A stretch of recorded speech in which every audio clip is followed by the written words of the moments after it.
Okay, it's on now. 55, I guess. Built. Built in 58. Here we go. The Captiva Library is gathering a collection of oral histories from residents who have been part of the story of Captiva. To add to this collection, today I'll be talking with Mrs. Ralph Bixby, also known as Lucy. I'm Marion Chapman, and here we go. Lucy, first thing that people want to know is when you first came to Captiva, and how did you find Captiva, and that sort of background. Well, we came to visit the Harold Bixbys off and on from about 1955. Mm-hmm. And then we built a house in 1958, this house. And we used to stay with them overnight sometimes longer than that. And if they went on vacations, we'd stay here. Then we'd go back to Clewiston, where the farm was. And then all of a sudden some land was available, and that Harold didn't want to get in bad hands, so he thought ours was one of the good hands. And so we bought some, and Mary D. Jones Hobbitsell bought some too. Went all the way through. From the Gulf to the Mm-hmm. Sound of here. Except you're on the Roosevelt Channel, right? Yes, and we built over the water because Ralph had seen some houses that he liked up in Casey Key. No, not Casey Key. That's what I think. Siesta Key. That were built over the water. Now I believe it's no longer allowed, but we've enjoyed it very much and still do now. So that's how we came here. And Harold was Ralph's brother, correct? Yes. Ralph You came from? Harold was Ralph's older brother. And St. Louis is your home. St. Louis is our home. And Harold learned about Captiva through Charles Lindbergh, because he had known of it and thought it was a nice place. Yeah. Although I don't think he ever lived on Captiva. Yeah. Although his wife did. Now I'm going to ask you about something about her a little later. Yes. Too. You and I had a little chat before we started this, and you brought up some things that I had never heard of before. Could you tell me about the book boat from Boca Grande? Well, at Boca Grande there is a lovely, adorable little library. The whole thing is just perfection. And so they felt sorry for the islanders that didn't have a library, one of whom was Captiva.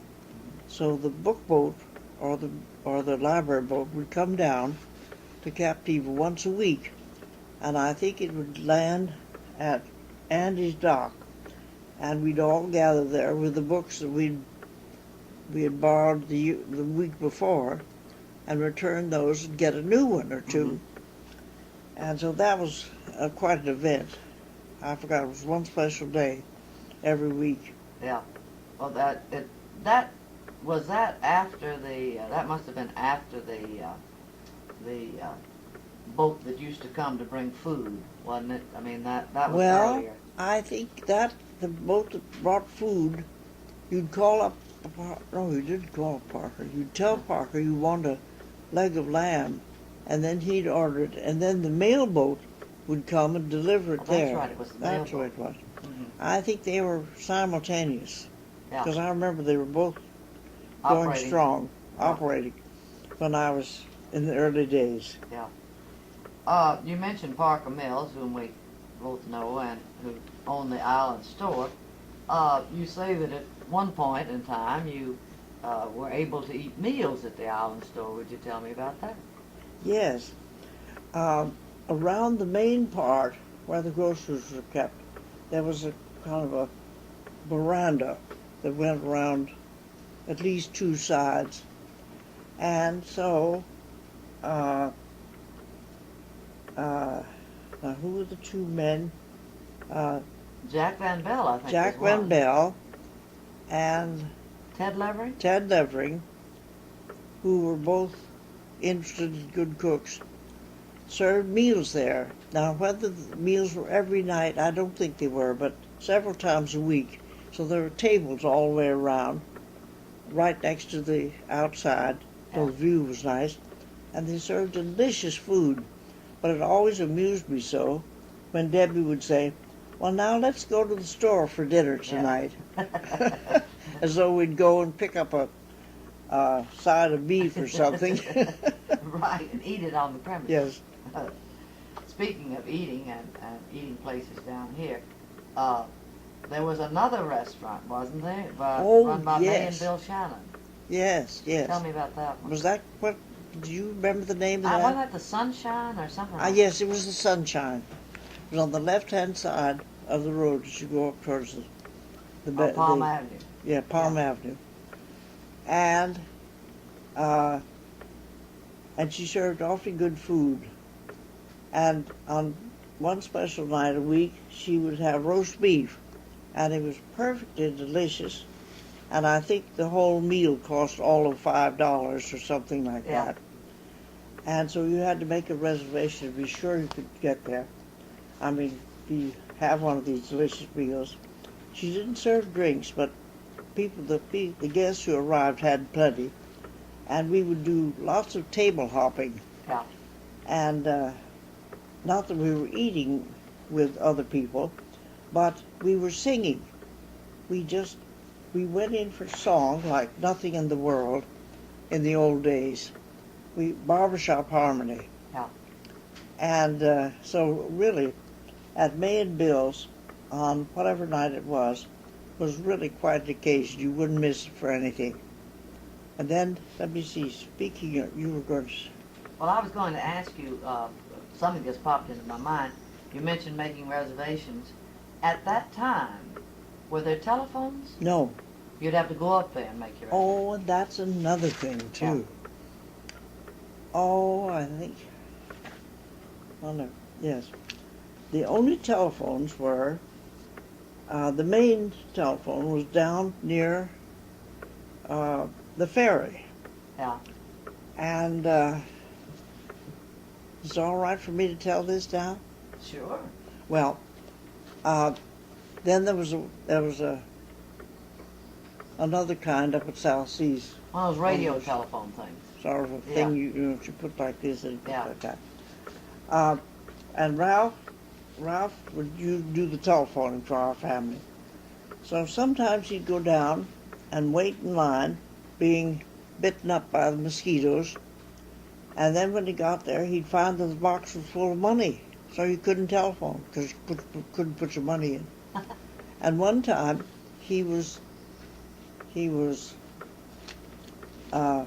naturally overheard this conversation between a big burly man who was absolutely in a state. He was talking to a friend in Miami, and he said, "Gee, Jim, you've got to get me off this island." And I guess Jim said, "Well, I don't know where I'm going to put you." But he said, "Well, you've got to get me out of this island." And his friend said, "Well, what's the matter with the island?" "Well, it's full of bird watchers and what else? Oh, and shellers and bird watchers. And I've got to go." No excitement here. He was Jewish. I didn't mention that. Let's just pick it up. Yeah. So you had to do. There were no phones when I came either, and anytime anybody wanted to get hold of you, they had to come and leave a note on your door. Yes, they did. And if you were ailing, I remember one time when I was in the Barkers, we rented the Barkers' house, I had something wrong, and Ralph was away, and people ever take care of me? Why, I couldn't take a nap because they were bringing me soup and they were bringing me all sorts of delicacies and coming to see the poor little invalid. And I really didn't get any rest at all. The couldn't phone and find out, so they had to make sure. Yes. Another thing you mentioned before we started taping, about finding a Genonia. Oh, well, when we built this house over the water, which is the way Ralph wanted it, then we had to build a wall and fill in on this side of the wall. And so we dredged, it was allowed then, maybe it is still, we dredged stuff up in great mountains of sand so we could fill it in. And then some sort of machine came and sort of leveled it off when we were ready for that and pushed it into this seawall, pushed something in. And when Ralph was away one time, I just decided that I would smooth it off a little more neatly. So I was smoothing with a rake, not thinking about anything at all, and all of a sudden I thought, what is that? It was a Genonia. Right here in my front lawn. Oh, I love it. So I took it in, scrubbed it off, oiled it up, went racing right over to Debbie Bixby's, who'd asked me to come for cocktails. And she had quite a collection. So she didn't think my Genonia was anything to rave about. She said, I don't think it's got a good point. Always, somebody won't admit how good you find something. And now I don't know where it is. I tucked it away so it's somewhere in that great big closet that I'll never clean out. So there's my Genonia being protected. Right. You also mentioned about some man that worked sometime for Johnny Wakefield and how surprised he was you wanted to build over here. Could you tell him about that? I saw a picture of him in the little paper recently, and his name was, we didn't know what his first name was because he was the only workman that was called Mr. Purifoy. Mr. Purifoy. And we used to laugh about that. So anyway, before we built the house, he came over at his lunch hour probably or something, and he and Ralph had a little chat on the collapsed dock, WPA dock, about Mr. Purifoy asked Ralph, why are you building over in this lonely spot? You're the only one on this side, and you won't have any neighbors. Why'd you do it? And Ralph said, well, I just thought, I've seen houses built this way, and I just thought it was a good idea. Mr. Purifoy said, but you won't have any neighbors, nobody will come to see you, and, well, in other words, it's a hell of a place to build. And Ralph said, well, I could put up a sign, free beer, and Mr. Purifoy said, well, maybe that'll do it. Perfectly serious. He Yes, didn't realize perfectly that was seriously. You mentioned WPA. Tell about this dock. I mean, one more time, I'd like to bring up the fact that we are on Roosevelt Channel, and this was originally a WPA dock. This was originally a WPA dock. That little thing there was. Yeah. And then they'd unload whatever they were unloading. Oh. All right, we're back on the air after a slight telephone interruption there. No, but the WPA then built the dock and originally used it for hauling whatever material they had to do. And that's why we have two entrances. I guess it made it easier for them, and the circle going around so that the big trucks could. And also, somebody, I don't know whether the WPA workers or what, planted some really good things here. Yeah. I mean, they planted some of the palms, one of which we've had to take down, but they planted some palms. And one time, Millie Perry came over in the early days to tell us what to save and what not. And she said, now that's good. So somebody must have had some taste or cared enough to plant some good things here. Yeah. That's great. thank heavens. Uh, Most of which I'm cutting down because they drop too many leaves, you know, yeah. the And then they grapes. get way out of hand after a Yes, while. they do. The something I was thinking of, and I don't know the answer to this. Were you ever interested in shelling when you first came down here?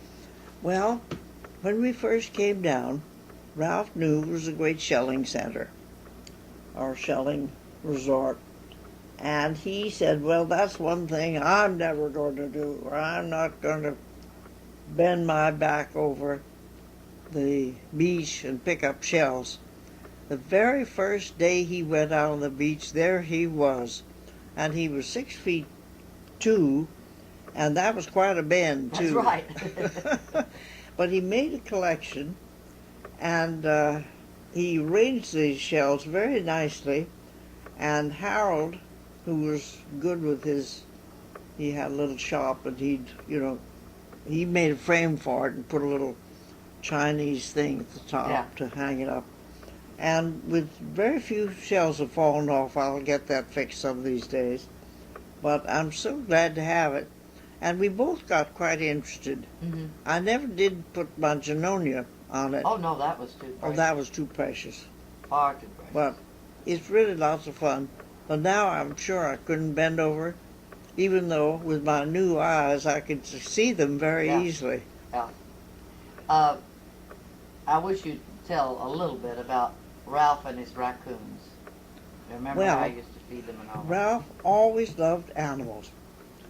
And in St. Louis, if there was a party and somebody wanted to give the hostess a funny present like a pig, or for some reason or other something perfectly crazy that was alive, they'd immediately hand it right over to Ralph, because we had quite a lot of acreage, and then we had a farm too. So out the animal would go to the farm.